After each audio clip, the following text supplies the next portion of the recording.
Olá, seja bem-vindo ao Direito Administrativo Facilitado. Eu sou o professor Marcos e o tema da aula de hoje é Poder de Polícia.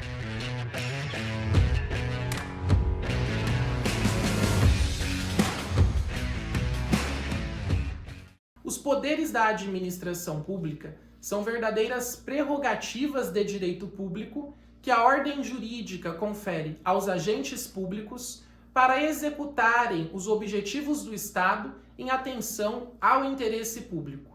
Esses poderes são irrenunciáveis e devem ser exercidos obrigatoriamente pelos seus titulares. É por isso que parte da doutrina sustenta que a expressão mais adequada a ser utilizada nestes casos é poder-dever ou dever-poder.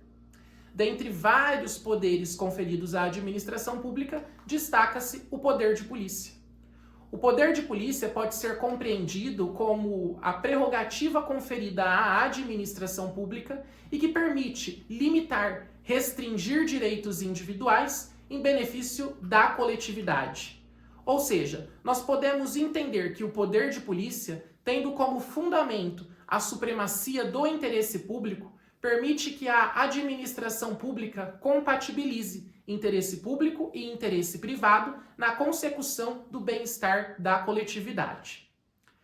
Acontece que o exercício do poder de polícia não retira o direito do particular. O particular continua tendo o seu direito. O poder de polícia apenas define a forma como o direito deve ser exercido. Por esse motivo, o exercício do poder de polícia não gera a obrigação de indenização por parte do poder público. Como exemplos de exercício do poder de polícia, nós podemos pensar na limitação de andares na construção civil em determinadas localidades, a imposição de limite de velocidade e ainda regras sobre a venda de medicamentos e de bebidas alcoólicas.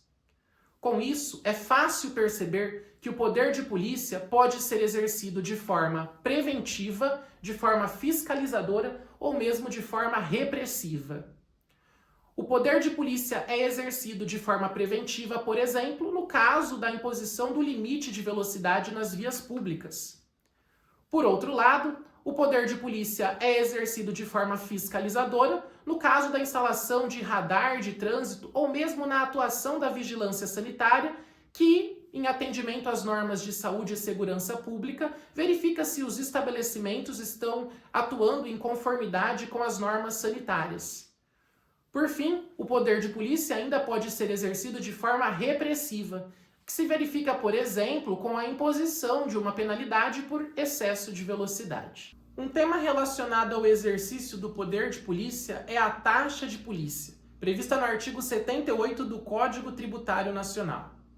A taxa de polícia é uma espécie de tributo vinculado à contraprestação estatal e, portanto, se submete ao princípio da legalidade e da anterioridade. Nesses casos, a cobrança da taxa de polícia está diretamente relacionada a uma diligência realizada pelo poder público. É o que acontece, por exemplo, quando se paga um determinado valor pela diligência que será feita pela administração pública para verificar se uma obra está de acordo com a licença concedida. Além disso, quando se fala em poder de polícia, deve-se lembrar sobre a possibilidade ou não de sua delegação. Como regra, de acordo com o Supremo Tribunal Federal, não é possível a delegação do exercício do poder de polícia em atendimento ao princípio da segurança jurídica. Acontece que a jurisprudência, com o passar do tempo, começou a se sedimentar no sentido de permitir a delegação de atos materiais, atos preparatórios, atos instrumentais ao exercício do poder de polícia. Então, por exemplo, a administração pública não pode delegar a aplicação de uma multa resultante do exercício do poder de polícia, onde ela constata um excesso de velocidade.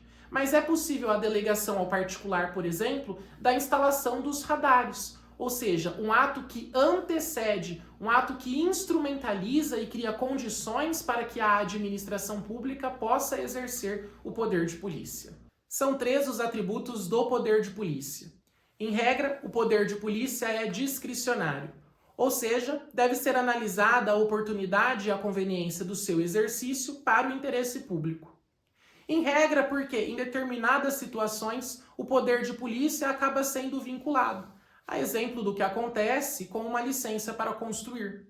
Nesses casos, quando o indivíduo cumpre os requisitos legais, deve ser concedida a licença para construir.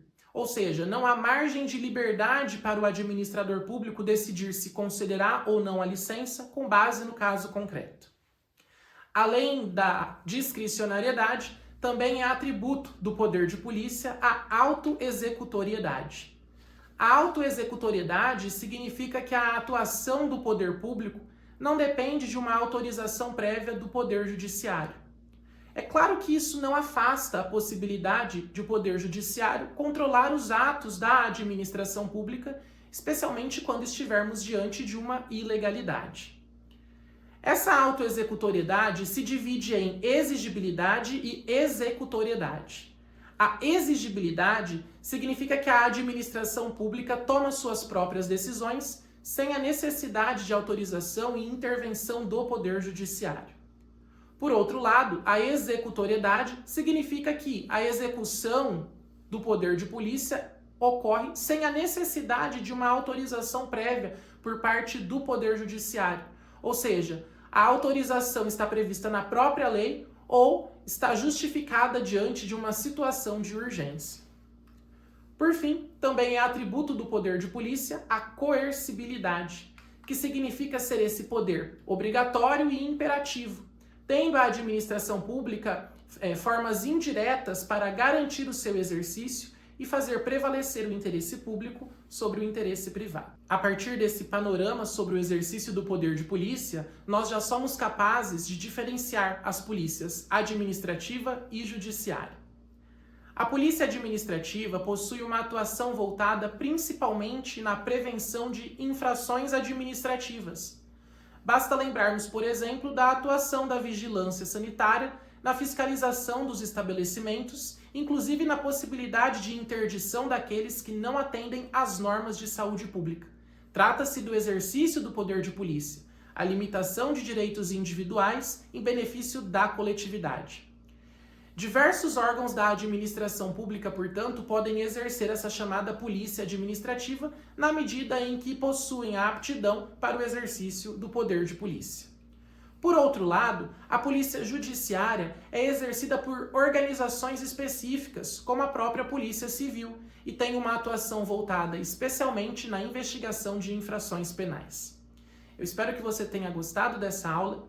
Não se esqueça de curtir, comentar e compartilhar. Se inscreva no canal e nós nos vemos na próxima aula. Até lá!